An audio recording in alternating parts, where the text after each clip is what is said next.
As I said, today we're talking about Passover.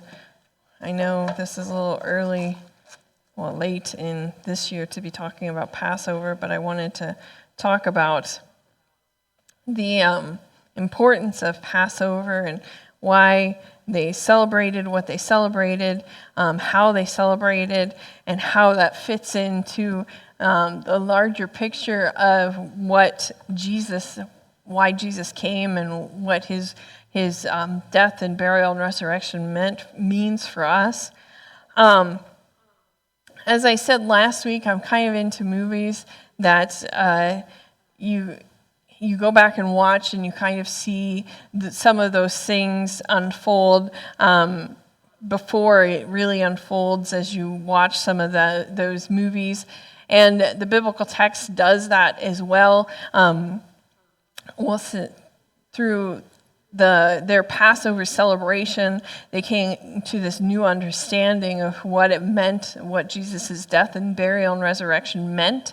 And in the festivals. And so we're looking at some of these festivals so that we can have a better understanding as to what this meant and what this looked like from where they were in the first century Jewish, all of these symbols and what this meant to them. So we're going to kind of run through a little bit of a thread that goes through the biblical text, and right now we're kind of looking at harvest and what these different festivals meant and why they're tied into the harvest. Because I believe that for the most part, we generalize. I don't even know if that's a word, but we put it more in our Gentile context than we do in the Jewish context. And I think some of the times we lose a lot of the beauty that comes from the biblical text by just looking at it purely through our Gentile eyes and not understanding some of the depth of the festivals that they had and all of that, like how this fits into the larger story, God's larger story. So there are some things that are these threads that pull through in these festivals that they had and the timing of things that I want us to kind of look at.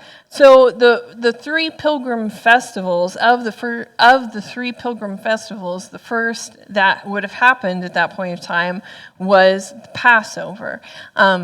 And so the Passover, we had the day of preparation before the Passover, and then they had Passover, and then the next day was the beginning of the festival of unleavened bread, or the feast of unleavened bread. And then the first, this gets technical, so the feast of unleavened bread is 7 days, and the day after the first Sabbath, or the day after the Sabbath in the Feast of Unleavened Bread, would be the first offering of first fruits.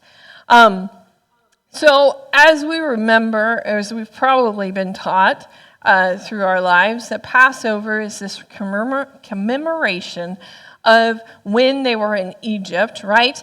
When they were still in Egypt, the Israelites were still in Egypt, and they were told to sacrifice the lamb and take the blood of the lamb and put it on the doorpost. And then the plague would pass over the houses that had the lamb's blood on the doorpost. So this is why it was called the Passover festival.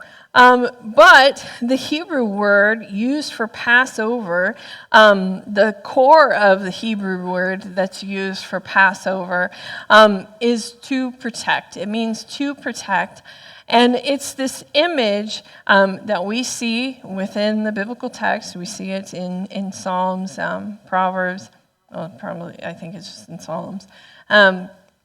this image of a mother, as I said earlier, a mother bird protecting her nest. And just the baby birds are here, and she just covers them right with her wings. This is where part of those images come from, is this idea from the word Passover. Mother bird protecting her young from the harm that's coming for it. Or in this sense, the Passover, the God protecting the Israelites that have the blood on their doorpost from the death that would happen. So in Passover, the Jewish would continue to celebrate this remembrance of what God did. Now, this would happen on Nisan 14, so a specific date for them. They would celebrate Passover. But the day of preparation would happen the day before, and that would be the day that they would take all of the lambs to the temple to be sacrificed. So the lambs would be sacrificed, and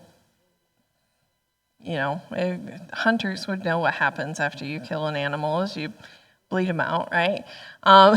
So there would be this would happen at the temple, and then the next day would be Passover when they would have this feast. After the lamb was slaughtered, it would have to be eaten within 24 hours of the sacrifice. Also, in this day of preparation, this was a big day for them. This day of preparation that would happen, they would not only have to take their lamb to be sacrificed and bring it back and prepare for this feast, they would also have to prepare their house, because the day after Passover would be the first day of the celebration of the Feast of Unleavened Bread. So this would be the day that they would make sure that there was no leaven in the house at all whatsoever. This was in commemoration of them leaving Egypt quickly.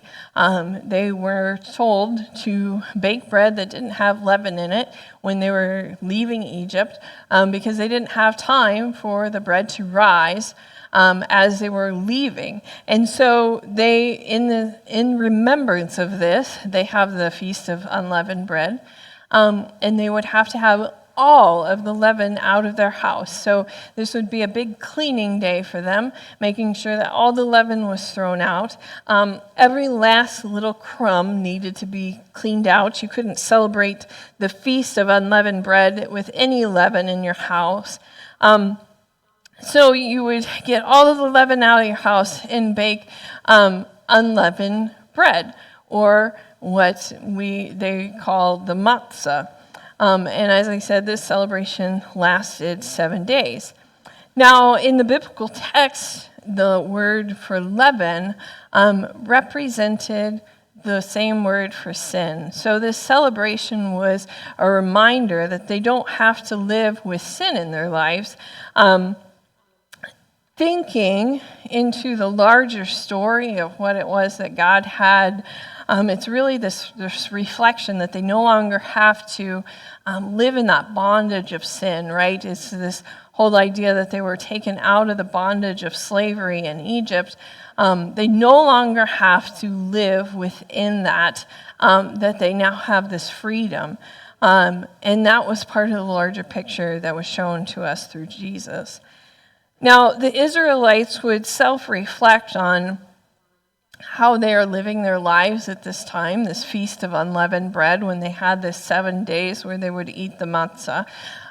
They would have self-reflect and try to think about if there's any leaven within their life, right? If there's anything that they're doing they shouldn't be doing, that God has asked them not to do. So if there's anything within their lives that they are doing that they would be considered sin, that would need to be cleansed out of their lives. Now, within the Feast of Unleavened Bread, as I said, this offering of first fruits would happen. It wasn't on a specific calendar day, much like Passover or the Feast of Unleavened Bread when it started the day after Passover. It would happen in the day after the Sabbath. So Sabbath would be And again, this might get a little confusing.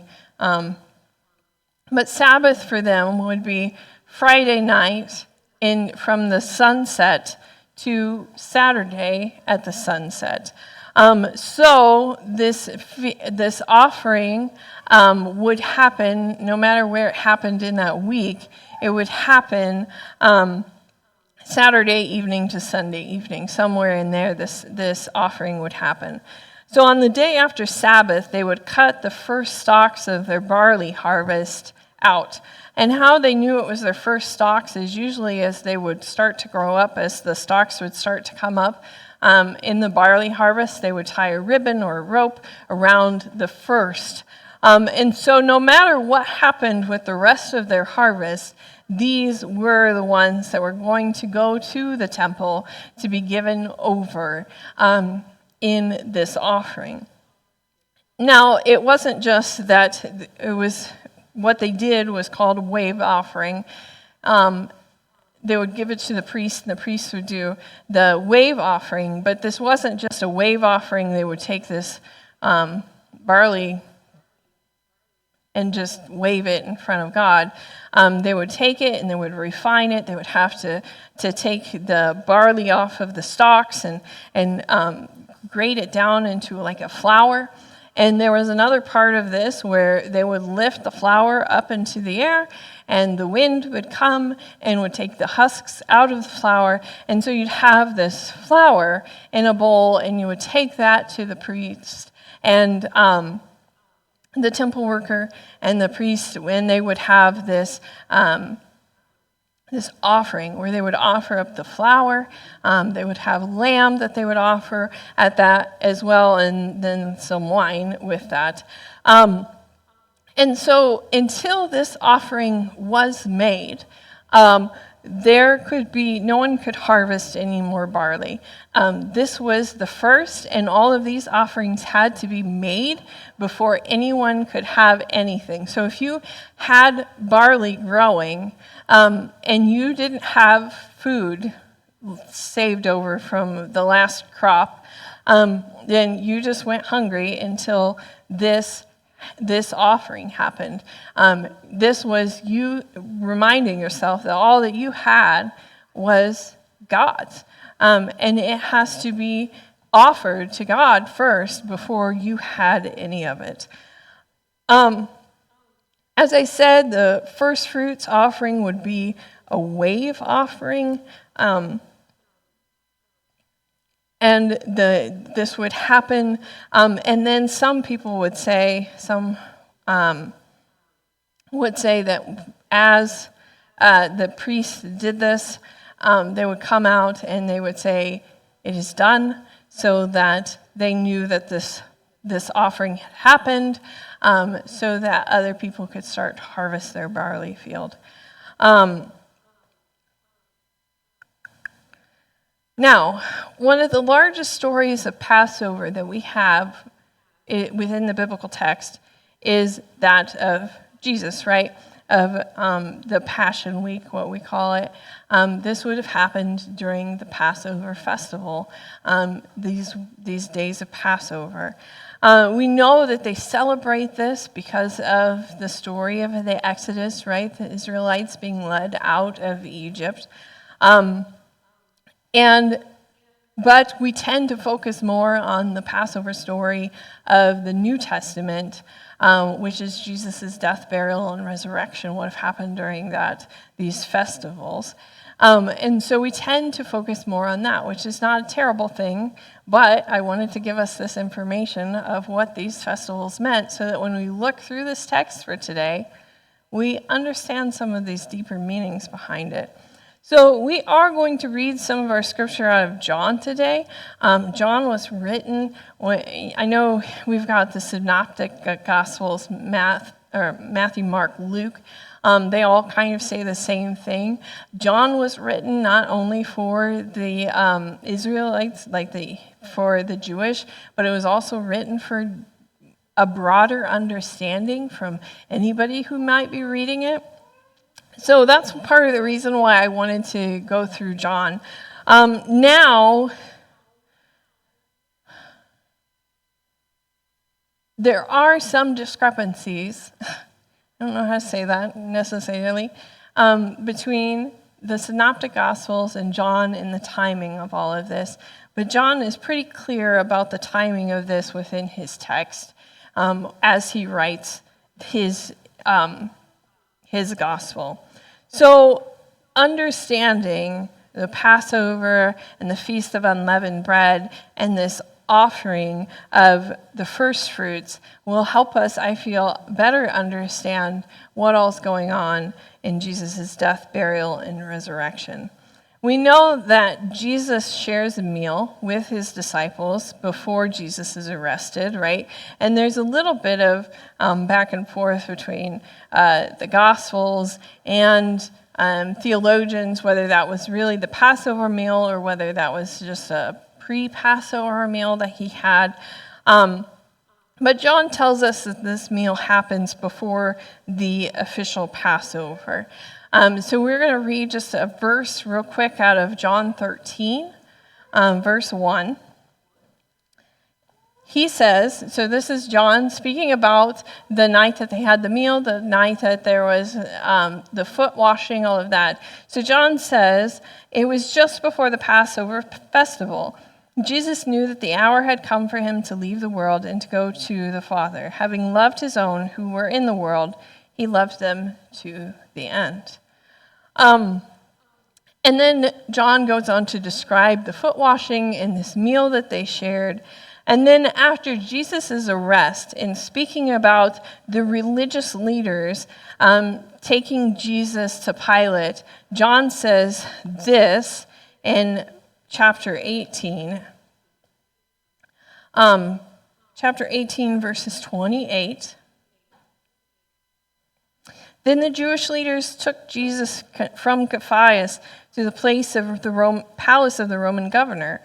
By now it was early morning, and to avoid ceremonial uncleanliness, they did not enter the palace because they wanted to be able to eat the Passover. So John's pretty solid on when the Passover took place and when what was this timeline of all of this. And again, in John 19, after Jesus was crucified, he tells us in 19, verse 31, now is the day of preparation. So after Jesus had been crucified, so Jesus was crucified on the day of preparation. He says, now it was the day of preparation. The next day was to be a special Sabbath because the Jewish leaders did not want the bodies left on the cross during the Sabbath. They asked Pilate to have the legs broken and the bodies taken down. So we see in John's text that they would have had this meal together, and then there would have been this preparation for Passover, and that the Jewish leaders said, we don't want to go into Pilate's house or place, so because we want to remain clean, so that we can celebrate Passover. And then they talk about how they want the bodies to be down so that they're not up for the Sabbath, which means that Jesus would have been crucified during the day of preparation. And this would have happened the day that the lambs were all taken to the temple to be sacrificed. And so this is where we get part of this imagery from the Old Testament, that Jesus is the lamb, right? The sacrificial lamb. The lambs would be taken to the temple to be sacrificed, and all of this work in sacrificing the lambs would be done about 3 o'clock in the afternoon, their time. And so if you've read any of the other synoptic gospels, we read in Luke, what happens about that time of day is the ground shook and the temple veil tore.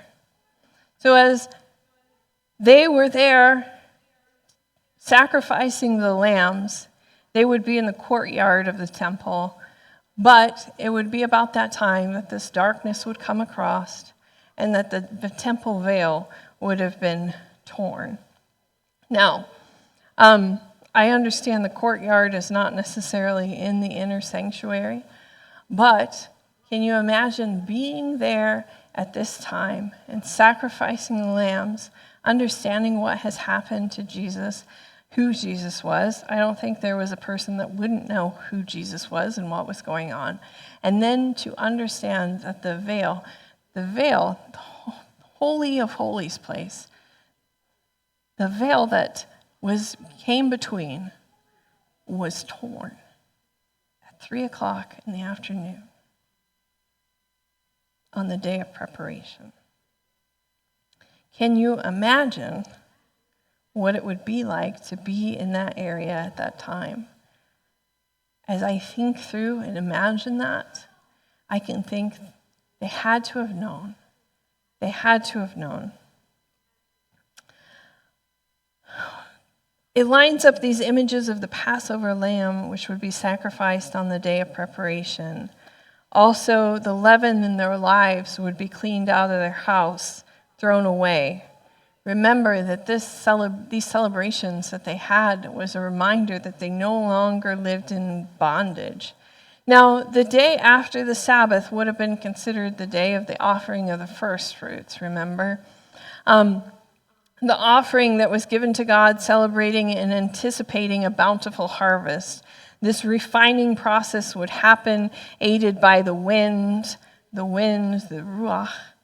And the day after Sabbath would have been the day that Mary Magdalene would come to Jesus' grave to find it empty. So Jesus was raised from the grave on the day that this offering would have taken place. Remember that it was said that this offering was of first fruits. What we had first was given to God in anticipation that the harvest would be plentiful, that we would have everything that we need. The Hebrew word for first fruits is the bakurim, which means a promise to come. The first fruits, in their mind, the first fruits sanctifies the harvest. The first fruits of that harvest sanctifies the rest of it. Now, this is part of the reason why Paul, in his writing, talks about Jesus as the first fruits of the resurrection. In 1 Corinthians chapter 15, verses 20 through 25 or 24, Paul says, "But Christ has indeed been raised from the dead, the first fruits of those who have fallen asleep. For since death came through a man, the resurrection of the dead comes also through a man. As for in Adam all die, so in Christ all will be made alive, but each in turn. Christ, the first fruits then, when he comes, those who belong to him. Then the end will come when he hands over the kingdom to God the Father after he has destroyed all dominion, authority, and power." So Christ is the first fruits that has been this offering that has been given, the lamb that has been slain, as a reminder that we have this freedom. We no longer have to be held in bondage. Jesus was a Passover lamb that was sacrificed once and for all, and we have this protection from death, that no longer death has its hold on us as it did. We can be raised to new life, that death no longer has the power it once did, that all that who come into relationship with Jesus accept that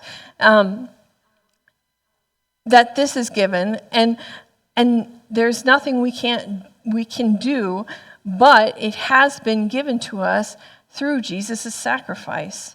The blood that was spilled cleansed us, it protected us. We don't have to struggle to clean ourselves, for we have been cleansed.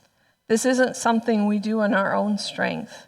While they would go through the house and they would clean and make sure that every nook and cranny was clean of leaven, that we don't have to go through in our own strength and do that we have been given this gift through Christ and cleanliness. We just have to honestly admit that we can't do it on our own and that we aren't the king of our own lives. and we bow down to God. We can ponder if there are things that God is calling us to, if we are living our lives as the way that God has called us to. We can cooperate with the Holy Spirit in moving forward, listening to the voice of God. But this isn't anything that we do on our own. This isn't in our strength. Jesus is the promise that there is still something to come. Jesus he was the promise in the Old Testament that something would come. Someone would come and would take it on, all of it. And he still is that promise. The harvest that is to come is God's. Jesus was crucified, buried, and raised to new life, and we all have that same hope, that there is a new life, that God provides. We have hope for the promise to come. And so let us live our life in such a way that the rest of the world sees that we have that hope of better things to come. As I thought about this, I thought of this verse in Hebrews. We have this hope as an anchor for the soul, firm and secure. It enters the inner sanctuary behind the curtain, where our forerunner Jesus has entered on our behalf. We have this hope. That's an anchor for the soul. I pray that we understand this hope that we have, that we don't have to do this on our own, that Jesus' sacrifice was a once and for all, that we don't have to do it in our own strength, that we have to cooperate. We have to be willing to say that we can't do it on our own strength. But this is a grace that is given. It's not earned. It's just given freely. And I pray that we understand this hope that we have, that there's a cleansing that has happened, and we have been given this new life, and that this new life isn't just a here and now, but it's in the future as well. And we share that hope with others, because that's what we're called to do. We are going to close today with the song, I Speak Jesus. And one of the reasons why I chose that song is because in part of our living our lives, is part of speaking that hope, right? Speaking the hope of Jesus into the lives of others. Telling them, I don't have to worry about situations or things, because I know that I have God with me through everything. And so I want us to sing, I Speak Jesus.